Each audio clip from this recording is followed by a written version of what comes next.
ಇರುವಂತದ್ದು ಯಾರ ಸ್ವತ್ತು ಅಲ್ಲ. ನಮ್ಗೆ ಗೊತ್ತಿದೆ, ಕರ್ನಾಟಕದಲ್ಲಿ ಹಲವಾರು ಕಲೆಗಾರರು ಎಲೆಮರೆಕಾಯಿಯಂತೆ ಬದುಕ್ತಾ ಜೀವನವನ್ನ ಮಾಡ್ತಾ ಇರುವಂತದ್ದು. ಈಗ ನಾನಿರುವಂತದ್ದು ರಾಜ್ ಕಮಲ್ ಅನ್ನುವಂತ ಒಂದು ಆರ್ಟ್ ಸ್ಟುಡಿಯೋದಲ್ಲಿ.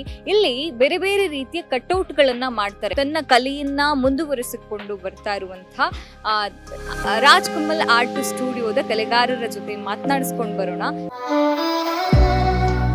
ಒಂದ್ ಕಾಲದಲ್ಲಿ ಸಿನಿಮಾ ರಿಲೀಸ್ ಅಂದ್ರೆ ಥಿಯೇಟರ್ ಮುಂದೆ ನಿಲ್ಲೋ ಗಗನಚುಂಬಿ ಕಟ್ಔಟ್ಗಳದ್ದೇ ಹವಾ. ಅಪ್ಪಟ ಕೈಬರಹ ಮತ್ತು ಬಣ್ಣಗಳ ಜಾದುವಿನಲ್ಲಿ ಮೂಡಿ ಬರ್ತಾ ಇದ್ದ ಆ ಕಟ್ಔಟ್ಗಳು ಸಿನಿಮಾಗೆ ಮರುಜೀವ ನೀಡ್ತಾ ಇದ್ವು. ಇವತ್ತಿನ ಡಿಜಿಟಲ್ ಯುಗದಲ್ಲೂ ಆ ಹಳೆಯ ಶೈಲಿಯ ಕೈಬರಹದ ಕಲೆಯನ್ನ ಜೀವಂತವಾಗಿಟ್ಟಿದೆ ಬೆಂಗಳೂರಿನ ಮಹಾಲಕ್ಷ್ಮಿ ಲೇಔಟ್ನ ರಾಜ್ ಕಮಲ್ ಆರ್ಟ್ ಸ್ಟುಡಿಯೋ.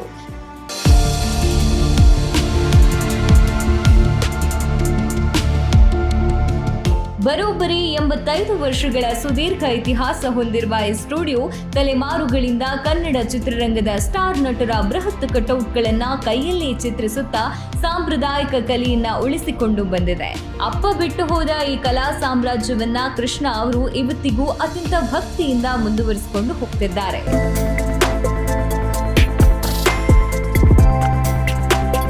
ನನ್ನ ತಂದೆ ವಿಷಯ ಹೇಳ್ಬೇಕು ಅಂತಂದ್ರೆ ಮುಖ್ಯ ಅವರೇ ನಮ್ಗೆ ಈ ಸ್ಥಾನದಲ್ಲಿ ಇರಬೇಕಾದ ಕಾರಣ. ಸೊ ತಂದೆಯವರು ಒಂದು 9 ವರ್ಷ ಹುಡುಗ ಇರಬೇಕಾದ್ರೆ ನಮ್ಮ ಈ ಸಿನಿಮಾ ಇಂಡಸ್ಟ್ರಿಗೆ ಇನ್ವಾಲ್ವ್ ಆಗಿ, ಸೊ ಈ ಕೆಲಸ ಅಂದ್ರೆ ಬ್ಯಾನರ್ ಸೆಕ್ಷನ್ ಅಂತ ಇತ್ತು ನಮ್ದು. ಆಕ್ಚುಲಿ ಒಂದು ಸೀನು ಆರ್ಟ್ಸ್ ಅಂತ ಅಂದ್ಬಿಟ್ಟು, ಆ ಸೀನು ಆರ್ಟ್ಸ್ ಅಲ್ಲಿ ಅವ್ರು 9 ವರ್ಷ ಹುಡುಗ ಇರಬೇಕಾದ್ರೆ ಆ ಒಂದು ಆಫೀಸಲ್ಲಿ ನಮ್ಮ ಅಜ್ಜಿ ಕರ್ನಾಟಕ ಸೇರಿಸಿದಂತ ಅಲ್ಲಿ ಕೆಲಸ ಕಲಿಯೋದಕ್ಕೆ. ಸೊ ಅಲ್ಲಿ ಅವರು ಇದ್ದು ಒಂದು 20 ವರ್ಷ ಕೆಲಸ ಮಾಡಿ ತನ್ನದೇ ಆದಂಥ ಒಂದು ಶೈಲಿನ ಕ್ರಿಯೇಟ್ ಮಾಡಿ, ಕಟ್ಔಟ್ಸ್ ಅಂದರೆ ಏನು, ಬ್ಯಾನರ್ಸ್ ಅಂದರೆ ಏನು ಅಂತ ಕ್ರಿಯೇಟ್ ಮಾಡಿ ಪಬ್ಲಿಕ್ ಇಶ್ಯೂ ಮಾಡಿ 2026 ಇದೆ ಆ್ಯಕ್ಚುಲಿ ಹೇಳ್ಬೇಕು ಅಂತಂದರೆ. ಹತ್ತತ್ರ ಒಂದು 86 ವರ್ಷದ ಇತಿಹಾಸ ಅವ್ರದ್ದು ಹೇಳ್ಬೇಕು ಅಂತಂದರೆ ತಂದೆಯವರು. ಪರಿಸ್ಥಿತಿ ಕಷ್ಟಕರವಾಗಿದ್ರೂ ಈ ಕಲೆಯ ಮೇಲಿನ ಪ್ರೀತಿ ಮಾತ್ರ ಕಮ್ಮಿಯಾಗಿಲ್ಲ.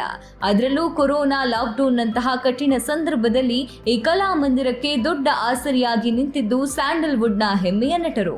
ಅಭಿನಯ ಚಕ್ರವರ್ತಿ ಕಿಚ್ಚ ಸುದೀಪ್ ಹಾಗೂ ನಮ್ಮನ್ನಗಲಿದ ಕರ್ನಾಟಕ ರತ್ನ ಪವರ್ ಸ್ಟಾರ್ ಪುನೀತ್ ರಾಜ್ಕುಮಾರ್ ಅವರು ಈ ಕಲಾವಿದರ ಸಂಕಷ್ಟಕ್ಕೆ ತಕ್ಷಣ ಸ್ಪಂದಿಸಿ ಬೆನ್ನೆಲುಬಾಗಿ ನಿಂತರು.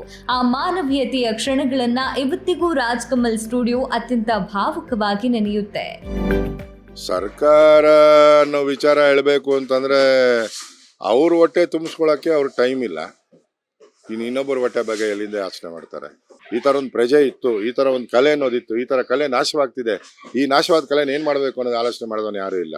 ಈ ಕೊರೋನಾ ವೈರಸ್ ಟೈಮಲ್ಲಿ 13 ಜನ ಫ್ಯಾಮಿಲೀಸ್, ಅಂದ್ರೆ 13 ಜನ ಸ್ಟಾಫ್, ಅವ್ರ ಫ್ಯಾಮಿಲೀಸು, ನನ್ನ ಫ್ಯಾಮಿಲಿ, ಅಣ್ಣ ತಮ್ಮದಿರ ಫ್ಯಾಮಿಲಿ ಎಲ್ಲರನ್ನೂ ಮೇಂಟೈನ್ ಮಾಡೋಷ್ಟು ದುಡ್ಡು ಕಳ್ಸಿದ್ರು ಅವರು.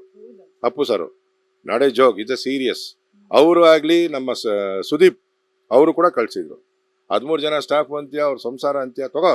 ಇದಕ್ಕಿದಾಗ ನನಗೆ ಗೊತ್ತಿಲ್ಲ ಇದೆಲ್ಲ ಬಂದಿರೋದು, ಬಟ್ ಬಂತು ಯಾವ ಮೂಲಕ ಬಂದಿದೆ ನೋಡಿ ಚೆಕ್ ಮಾಡಿ ನಮ್ಗೆ ಗೊತ್ತಾಗಿದೆ ಈ ತರ ಇಂಥವ್ರಿಂದ ಕಳಿಸಿದ್ದಾರೆ.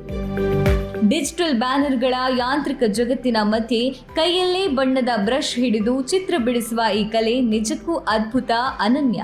ಅಂದಿನಿಂದ ಇಂದಿನವರೆಗೂ ಕನ್ನಡ ಚಿತ್ರರಂಗಕ್ಕೆ ತನ್ನದೇ ಆದ ಮೆರುಗು ತಂದ ಈ ರಾಜ್ ಕಮಲ್ ಸ್ಟುಡಿಯೋಗೆ ಸರ್ಕಾರದ ಕಡೆಯಿಂದ ಹಾಗೂ ಚಿತ್ರರಂಗದಿಂದ ಸೂಕ್ತ ಬೆಂಬಲ ಸಿಗ್ಲಿ, ಈ ಸಾಂಪ್ರದಾಯಿಕ ಕಲೆ ಸದಾಕಾಲ ನಗುತ್ತಿರಲಿ ಅನ್ನೋದೇ ನಮ್ಮ ಆಶಯ.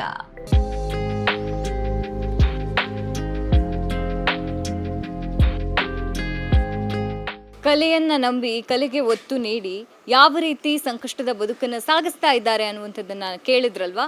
ಸೊ ಇದಾಗಿತ್ತು ಈ ಹೊತ್ತಿನ ವಿಶೇಷ. ಕ್ಯಾಮ್ರಾ ಪರ್ಸನ್ ವೆಂಕಟೇಶ್ ಜೊತೆ ನಾನು ಕಲಾನ್ವಿತಾ ಜೈನ್ ಕೆರ್ವಾಶೆ. State news .live Bengaluru.